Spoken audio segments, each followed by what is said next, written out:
Desculpa, eu começo na Web TV Status, com o amigo Justo Correia. Na época eu tava voltando de Pelotas para Santa Vitória, não estava jogando, então eu estava no Cardeal acompanhando os jogos e eu olhei, estava com um amigo meu sentado conversando e dizendo, cara, que esse time podia jogar assim, assim, assim, pô, e esse outro time tá jogando mais assim, mais fechado, mais...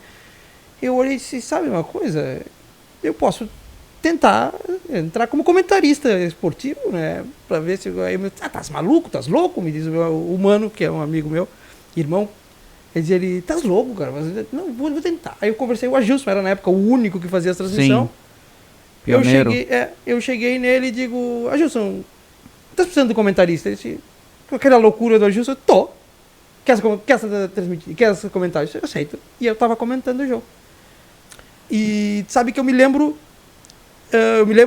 do gol, até hoje, eu lembro do gol, do primeiro gol, e quem fez.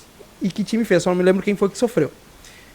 A Agilson tinha saído, intervalo de jogo do Pampa Negro, o Agilson sai para fazer um sorteio junto com o pessoal da Sectur, o Bruno na época, o Bruno Coelho, e diz, vocês se virem aí, era eu e a Josi Schwartz, os comentaristas, e ele disse, vocês se virem aí. Eu olhei para ele, como assim? Não, se virem aí, naquele jeito o Agilson disse, se virem aí.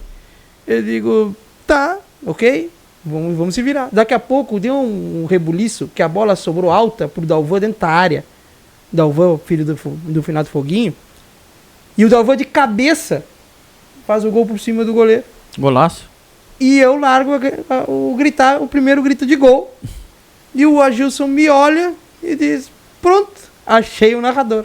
Daí pra frente,